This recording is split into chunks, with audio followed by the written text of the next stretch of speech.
माही के direct attacks के बाद भी अगर अनुपमा माही को घर से बाहर नहीं निकालती तो मूर्ख मां कहलाएगी। नमस्कार दोस्तों, स्वागत है आपका आपके अपने चैनल हंग्री स्पिरिट्स में। हंग्री स्पिरिट्स देख रहे हैं सारे दर्शकों का मैं अंजू शर्मा दिल से स्वागत करती हूं। तो आज माही ने एक नहीं दो डायरेक्ट अटैक किए अनुपमा पे। पहले भी करती है मगर आज तो बिल्कुल ही डायरेक्ट अटैक कर दिया। अनुपमा देखती रहेगी मगर देखते रहने से चलेगा नहीं। इस माही को जब तक अनुपमा घर से बाहर नहीं निकालती है तब तक ये खतरे की घंटी बजती ही रहेगी।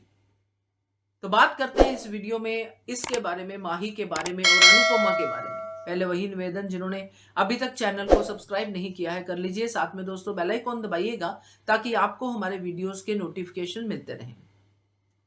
एक होता है कि हम सांप को दूध पिलाते हैं क्योंकि हमें ट्रस्ट होता है कि चलो सांप है, हम नाग देवता है, हम इस मामले में सोचते हैं, रिलीजियस हो जाते हैं, पिलाते हैं, चलो हमारा भला ही होगा। मगर कहावत है कि सांप को दूध पिलाना मतलब सांप की नेचर है कि वो डसेगा ही डसेगा। उसकी बेसिक नेचर है डसना, उसका स्वभाव है डसना, वो डसेगा।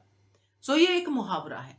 मगर यहाँ पे अनुपमा को माही दिख रही है, ये सांप है, नागिन है, क्या है, दिख रही है कि कड़वी है और ये डसेगी और डस चुकी है, पहले कर चुकी है ऐसे कार्यक्रम।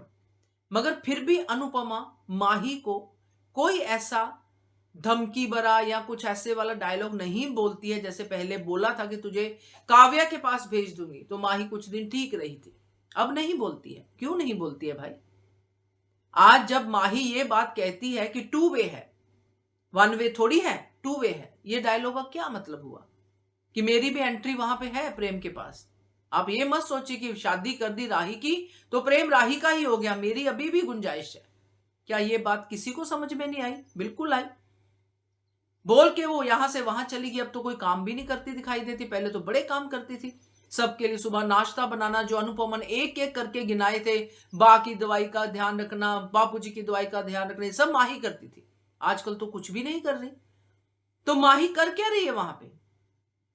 सिर्फ प्रेम पे डोरे डालना। और फिर माही अनु की रसोई में खड़ी होकर, जहां पे अनु का पूरा अपना जो है चलता है, राज चलता है, वहां पे खड़ी होकर अनु को कहती कि अगर राघव आ सकता तो ये क्यों नहीं आ सकता? तो तेरी रसोई थोड़ी है। यहां पे अनुपमा को बोलना चाहिए, शायद कल के एपिसोड में बोले कि ये मेरी रसोई है, मेरी कर्म भूमि है, मैंने शुरू किया है, तू होती कौन है किसी को मेरी मर्जी के बिना यहां पे लाने वाली? इतना भी बोल देगी तो हमें थोड़ी तसल्ली होगी। नहीं तो अनुपमा साफ शब्दों में कहूं कि मूर्ख मां के अलावा कुछ नहीं कहलाएगी। जिस अच्छी मां की एग्जाम्पल सेट करने की कोशिश की जा रही है वो कभी सेट नहीं होगी। अनुपमा को इस बात की शुरुआत माही से कर देनी चाहिए, क्योंकि माही खामखा है। छोटी को अडॉप्ट किया इसलिए छोटी के हर नखरे सहन करना, अनुज की प्यारी है सहन करना, चलो अनुपमा की मजबूरी हो सकती है। तोशु पाखी को पेट से पैदा किया है, कोख से पैदा किया है, उनको पूरा उनका ध्यान रखना अनुपमा की मजबूरी हो सकती है। वहां पे एक्चुअली वो मां है, मगर ये माही की मां कैसे बन गई?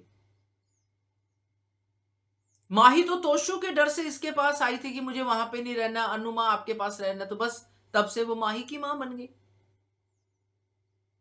और तब भी ठीक है, चलो माही जैसी अनुपमा ने बनाई थी वैसी चलती रहती तो ठीक था। मगर ये तो अनुपमा के सर पे चढ़ के ही उसका गला काट रही है।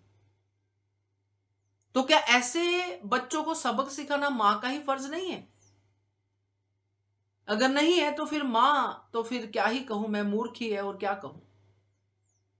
आप बताइएगा आपका क्या कहना है इसके बारे में, कमेंट कीजिएगा। देखते रहिए channel hungry spirits. Thank you so much.